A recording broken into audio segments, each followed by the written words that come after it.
¿La reforma o la nueva constitución le corresponde al país considerando un contexto tan complicado para el Perú como la crisis moral, la crisis política, la crisis social que estamos atravesando? Doctora, buenas tardes. Muy buenas tardes. Es una, digamos, dualidad que tenemos en este momento, gente que está en contra de que haya una nueva constitución y gente que está a favor. Sin embargo, en el camino nos han cambiado la constitución. O sea, la constitución del 93 ya no es la constitución del 93, es de los años 2020 en adelante, ¿no? Porque han hecho lo que han querido con la constitución. Pero esa constitución del 93 que se pidió pro cumplimiento de la agenda globalista y que dejó sin efecto una constitución ejemplar. Usted sabe que la constitución del 79 fue una constitución admirada por todos los países del mundo, porque tuvo un afinamiento jurídico en cuanto a derechos constitucionales y en cuanto a la estructura misma del Estado, que todo el mundo reconocía qué buena constitución llegó a aprobar el Perú el año 79.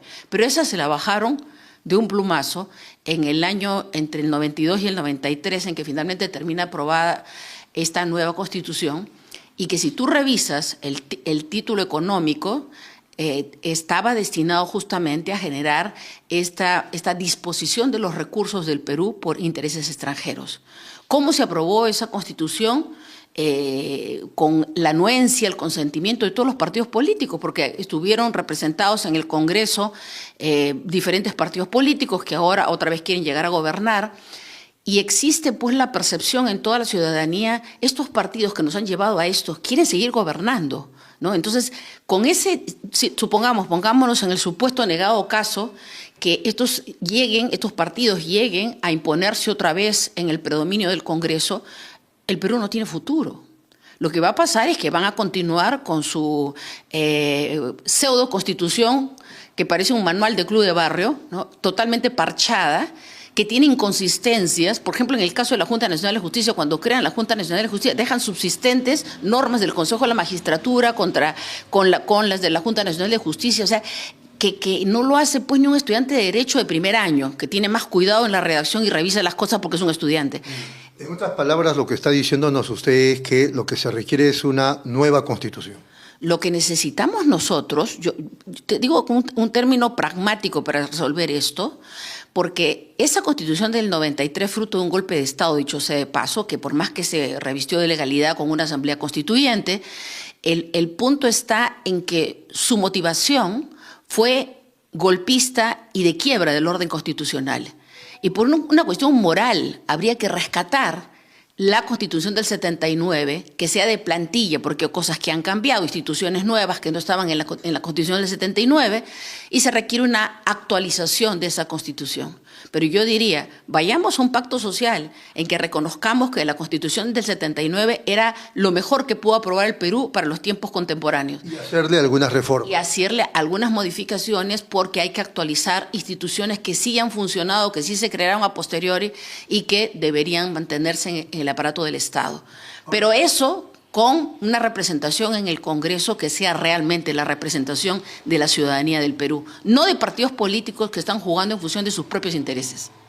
Pero no me dejará mentir usted si le digo que eso es bien complicado, o sea, la esperanza de tener un Congreso como el que usted desea. Pero yo no creo que sea tan difícil. Lo que yo creo es que la ciudadanía tiene en principio que votar con conciencia, en estas ocasiones, y no porque el que le regaló un polo o porque le invitó a un concurso de hip hop y le dieron un sobrecito con dinero y entonces va a votar por ese partido. Tenemos que votar por aquellas personas que pueden cambiar estas condiciones tan penosas en las cuales nos han llevado al país. Pero lo más curioso es que se sienten orgullosos de lo que han hecho y se están postulando otra vez para ser diputados, senadores. O sea, yo digo, acá hay un proceso de decantamiento moral de tal nivel que ya la gente ha perdido la cordura moral e intelectual, porque cuando tú pierdes la cordura moral, también se te afecta la cordura intelectual. Entonces ya no ves las cosas como son, sino las ves como las quieres ver tú. Entonces ellos están viendo las cosas según lo que ellos quieren para sí mismos. Y hemos visto que en los últimos tiempos nos han venido gobernando desde el Congreso con decisiones, leyes, que lo que han hecho es mantener el estado de cosas en función de los intereses de esos parlamentarios. Entonces, continuar con esa gente en el Congreso me parece sumamente peligroso para el país. Bueno, las elecciones primarias han resultado un fiasco, un fracaso, y esto a partir, por lo que voy leyendo y escuchando, de haber derogado la ley de las PASO. Bueno, lo que esto se veía venir, ellos han modificado la ley electoral como si fuera esto una contienda electoral entre el grupo de partidos políticos, que es un bando que va a jugar el partido de fútbol, y del otro lado la ciudadanía del Perú. Y nos han cambiado, ellos siendo los que van a jugar el partido, nos han cambiado las leyes hasta el momento de que el árbitro iba a dar el pitazo de que comience el partido. Entonces, ¿qué es esto? O sea, tú no puedes, si tú vas a cambiar las leyes, entonces tú no participas en estas elecciones. Es un tema de orden moral. Acá no hay que porque la mentalidad que tienen unos congresistas, cuando yo los escucho declarar, digo, Dios mío, ¿quién está en el Congreso? ¿Por qué? Porque ellos se creen que pueden hacer lo que les da la gana y que nadie los puede tocar. Entonces esto es increíble, porque esto es realmente, pienso que así como muchas veces se ha visto, oye, este presidente está adoleciendo de falta de capacidad moral porque está cometiendo disparates, y también pasa en las empresas privadas, en las instituciones públicas, cuando la persona pierde la capacidad para ejercer el cargo, pues hay que sacarlo, definitivamente. Es una pena lo que ha pasado con Acción Popular, ¿no? Pero en el caso de Acción Popular, mira, yo veía venir que esto iba a pasar en cualquier momento, porque yo he visto cosas allá adentro. A mí me invitaron una vez a participar como precandidata a la presidencia en el año 2015, y pasaron cosas muy parecidas a las que ha pasado estas elecciones internas. Yo mandé una carta de 5 páginas al secretario general diciéndole, yo no me imagino a Fernando Belaúnde Terry sentándose a hacer un plan de defraudatorio de las elecciones de Acción Popular. No me lo imagino. Lo digo en mi propia carta, así textual, ¿no? Porque hicieron cada cosa trafalciosa para que salga el candidato que ellos habían decidido en la cúpula. Entonces, una vez un periodista me dijo, Beatriz, estoy entusiasmada con tu candidatura, porque te conozco, porque sé que eres una persona valiosa. Pero ¿sabes qué cosa? Si la cúpula ha decidido que tal candidato sea el candidato, él va a ser. Así me dijo, como diciendo, acá no valen votos, no valen nada, la cúpula maneja todo. Eso me pareció impresionante, bueno, pero lo pude comprobar. Usted también se descorazonó con Renovación Popular hace poco. Bueno, fue que era solidaridad. No, lo que pasa es que el señor López Aliaga me invitó a participar, me dijo un montón de cosas. Yo no sabía que tenía esa gran habilidad de hablar tantas cosas para que tú le aceptes lo que él te propone y que después no cumple absolutamente nada. O sea, que nunca piensa que va a cumplir con eso. Y estuve 30 días inscrito en su partido y tuve que renunciar, ¿no? Eso fue ya un tema público. Y sin embargo, uno ve las encuestas y él encabeza estos sondeos de opinión, estas intenciones de voto, al margen de ser, como se dice, un empresario exitoso.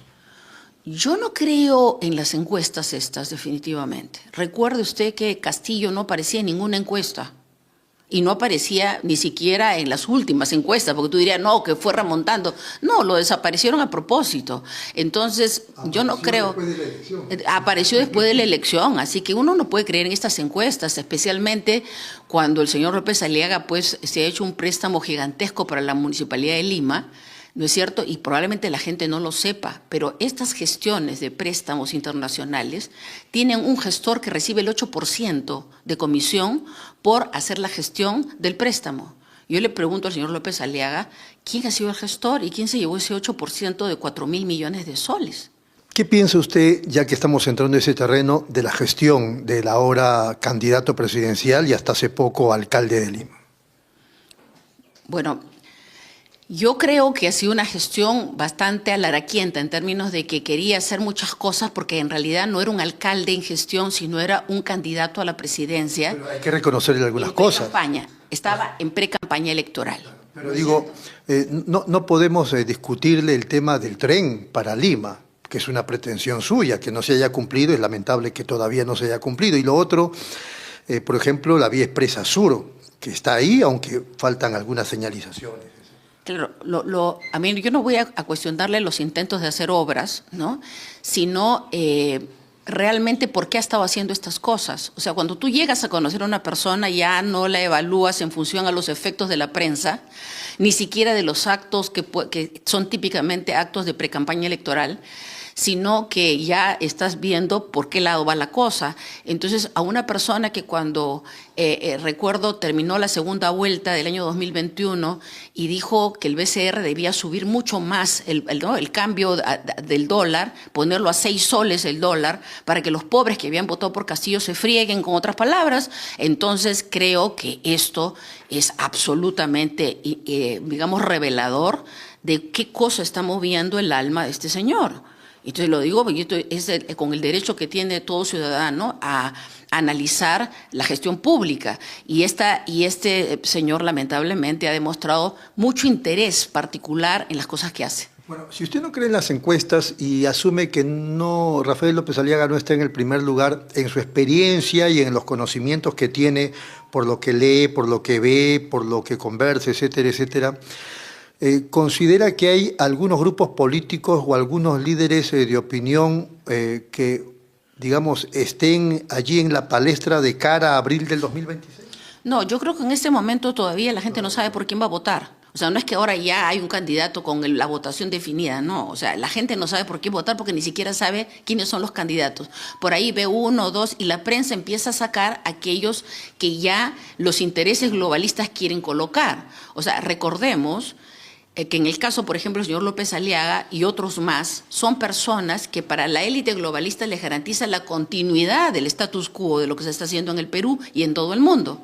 Entonces, yo recuerdo haber conversado con él en algún momento yo cuestiono la manera en que Fujimori empieza en los 90 a preparar el camino para la imposición del nuevo orden mundial. Y el fruto de esa decisión, que fue una imposición del Fondo Monetario Internacional, del Banco Mundial, y de un grupo que estuvo alrededor de él asesorándolo. Y ahí estuvo este señor Hernando de Soto, y también... ¿Es cierto que a Fujimori en los primeros meses de su gestión no lo dejaban gobernar en el Congreso? No, pero eso no es tan cierto. O sea, habían cuestionamientos. Tú tienes que prepararte como político a pelear el tipo de, digamos, de oposición que te venga del Congreso, y ahí está la habilidad del presidente para llegar a conversar con todos los grupos políticos. Y además, por ejemplo, ¿y sabe qué cosa haría yo si tengo un Congreso adverso? Sí. Lo digo, señor, acabo de presentar este proyecto de ley, ha entrado con el número tanto, el tal fecha, y tal bancada se está oponiendo, no sabemos por qué, tal otra bancada se está oponiendo, tampoco sabemos por qué. A ver, que la ciudadanía le pida pues explicaciones al Congreso por qué están impidiendo esta gestión de gobierno, que es bien el bien del país. Entonces, como los políticos se mueven por el tema de la publicidad, entonces van a tener que responder. O sea, no hay mejor cosa que la verdad y la transparencia, sino que te quedas calladito, no dices nada y te dicen que eres un inepto, que no puedes hacer nada, cuando no te están dejando hacer nada desde el Congreso. Pero déjeme terminar decirle que en ese grupo que asesoró a Fujimori para entregarle el Perú a los intereses extranjeros, estuvo López Aliaga, y él me lo ha dicho personalmente, me dijo, tú cuestionas esto, pero yo estaba en el equipo que asesoró a Fujimori. Así es, o sea, fue el grupito ese vinculado a la banca internacional, que fue el que le dijo, tienes que hacer esto, y ellos le sugieren la venta de las empresas públicas. Entonces, si él fue asesor de Fujimori para ver el tema de las empresas, y recomendó la venta de las empresas públicas como parte de la agenda, esta que exigía la banca internacional, ¿cómo se hizo propietario, no es cierto?, por interpósita persona, o sea, utilizando terceras personas de empresas que nunca debieron llegar a manos de ningún miembro de esa comisión asesora. ¿Hay evidencia de eso que usted dice? O sea, ¿él fue parte del equipo de Fujimori? Pero él mismo me lo ha dicho, él puede preguntar a cualquiera, porque esa es historia del Perú. O sea, él estaba formando parte de ese equipo de asesoramiento. Porque Hernando de Soto. Estaba Hernando de Soto. Y por ejemplo, viceministro de Economía y Finanzas, que fue Fernando Abusada, tiene publicado en la web un informe de cómo se hizo la reinserción del Perú en el sistema financiero internacional. Recuerda que Alan lo había dejado afuera, y entonces lo que él hace es volverlo a introducir en el sistema financiero internacional producto de este asesoramiento. Y para eso tuvieron que cumplir con la agenda extranjera de las grandes transnacionales, la élite globalista propietaria de las transnacionales que querían apropiarse del Perú. Y hasta el momento no ha habido un solo gobernante que pueda parar esto y que pueda revertir todas las disposiciones legales desde la Carta Constitucional y muchas otras medidas legislativas y prácticas gubernamentales que están entregando el Perú a los extranjeros. Para que el Perú pueda ser nuevamente de los peruanos, necesitamos elegir otro tipo de gobernantes que no tengan nada que ver con esos intereses.